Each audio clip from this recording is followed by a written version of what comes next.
मुकेश चंद्राकर हत्याकांड से जुड़ी हुई बहुत बड़ी जानकारी आ रही है। पहली तस्वीर सामने आ गई है आरोपी सुरेश चंद्राकर की गिरफ्तारी की। जी हां, आपको लगातार अपडेट दे रहे हैं विस्तार न्यूज पे और ये तस्वीर देख लीजिए। ये वही आरोपी है जिसने युवा पत्रकार मुकेश चंद्राकर को मौत के घाट उतार दिया। और पोस्टमार्टम रिपोर्ट कहती है कि वो हादसा नहीं था, सोची समझी साजिश थी। सुरेश चंद्राकर की गिरफ्तारी के बाद ये पहली तस्वीर देख लीजिए, एक्सक्लूसिव तस्वीर विस्तार न्यूज पे आपको दिखा रहे हैं। सीधा रुख करेंगे, संजय ठाकुर मेरे साथ, मेरे सहयोगी जुड़ गए हैं। संजय, हम देख पा रहे हैं टीवी स्क्रीन पर एक्सक्लूसिव तस्वीर, आरोपी का चेहरा बता रहा है कि कितना बड़ा आरोपी है।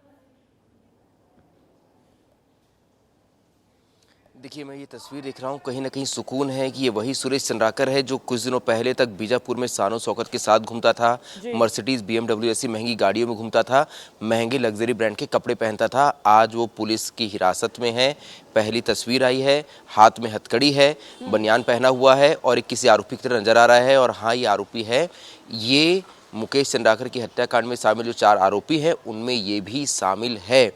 सीधे तौर पे वहाँ मौजूद नहीं था भली पुलिस की प्रथम रिपोर्ट के अनुसार, लेकिन हाँ, पुलिस इसका कनेक्शन भी जोड़ेगी क्योंकि इसके दोनों भाइयों ने मुकेश चंद्राकर की हत्या की है। तो ऐसे में इसका क्या रोल था, क्योंकि यही मुख्य ठेकेदार है।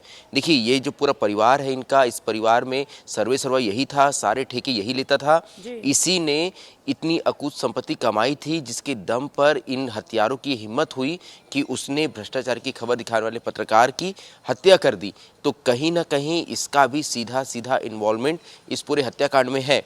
पुलिस सामने सबसे बड़ी चुनौती है कि वो इसे साबित करे। और देखिए, प्रशासन इस बात पे भी जांच कर रहा है कि इसने जो अकूत संपत्ति कमाई वो कैसे कमाई, इसके लिए क्या उसने अवैध तरीकों का इस्तेमाल किया। और यही वजह है कि प्रशासन ने इसके कंस्ट्रक्शन साइट पे बुलडोजर भी चलाया। मैंने इसकी उस सड़क का भी हाल देखा, गंगालूर से नीलसनार तक की ये सड़क है 52 किलोमीटर की। ये सड़क पूरी तरह से बर्बाद हो गई है। उसका ये ठेकेदार रहा है, उसके हिस्से का उस निर्माण इसने भी किया है। और 1 साल के अंदर ही शहादत पे बनी ये सड़क जो है ये पूरी तरह से नष्ट हो गई है। और यही खबर देखिए, पुलिस का भी बयान सामने आ रहा है। आपको पहले तो दर्शकों को वो सुनवा देते हैं, उसके बाद फिर से रुक करूंगी आपका।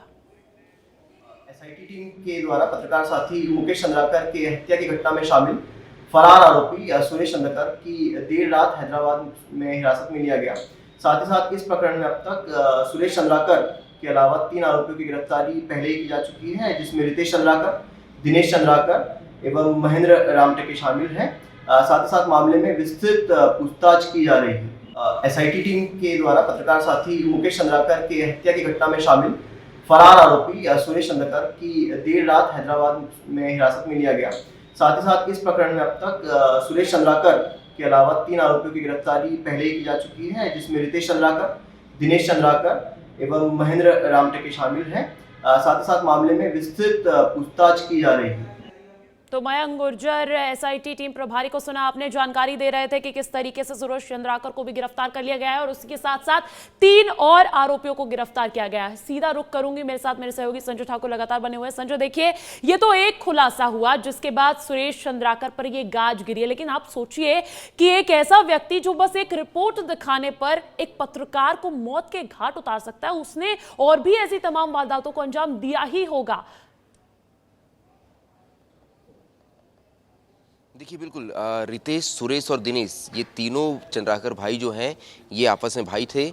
महेंद्र रामटेके इनके लिए सुपरवाइजर के तौर पे काम करता था, लेकिन महेंद्र रामटेके के खिलाफ जो है पहले भी गंभीर आपराधिक मामले दर्ज हो चुके हैं। वो पहले भी जेल की सजा काट चुका है।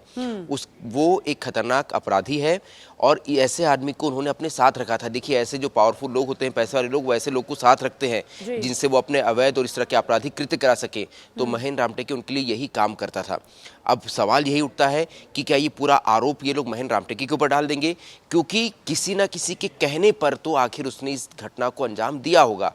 और यही लिंक बस अब जोड़ना है। और जो पत्रकारों की मुहिम होनी चाहिए, पत्रकारों की मुहिम भी यही है कि इसके सुरेश चंद्राकर से जुड़े जितने भी भ्रष्टाचार के मामले हैं, जितने भी गुणवत्ताविहीन इसने काम किए हैं, हम उसे लगातार उजागर करें। जिस काम को मुकेश ने अधूरा छोड़ दिया था उस काम को हम पूरा करें, ताकि जनता ये देख पाए कि कैसे बस्तर में एक आदमी 10 सालों में ऐसे अकुत संपत्ति कमाता है, भ्रष्टाचार करके लगातार ऊंचे पायदानों पे चढ़ता जाता है बिल्कुल। और अपने राजनीतिक कनेक्शन भी डेवलप करता है। लेकिन क्योंकि उसके बाद देखिए अभी हश्र भले क्या ही होता है, ये उसके आरोप बाद प्रत्यारोप संजय चल देखिए रहा हो हश्र क्या कि होता है, इस पार्टी टीवी स्क्रीन पर दर्शक भी देख पा रहे होंगे, वो सुरेश चंद्राकर जिसका बहुत ही लग्जरियस ऑफिस देखा था हमने, टिन शेड के अंदर हमने देखा था किस तरीके से लग्जरियस स्टाइल में ये रहता था, अच्छी खासी जिंदगी जीता था, बुलडोजर कार्रवाई उस पर भी की गई और अब हाथों में हथकड़ी लगाए ये आरोपी सुरेश चंद्राकर की तस्वीरें भी देख पा रहे होंगे। बहुत बहुत शुक्रिया संजय तमाम जानकारी देने के लिए।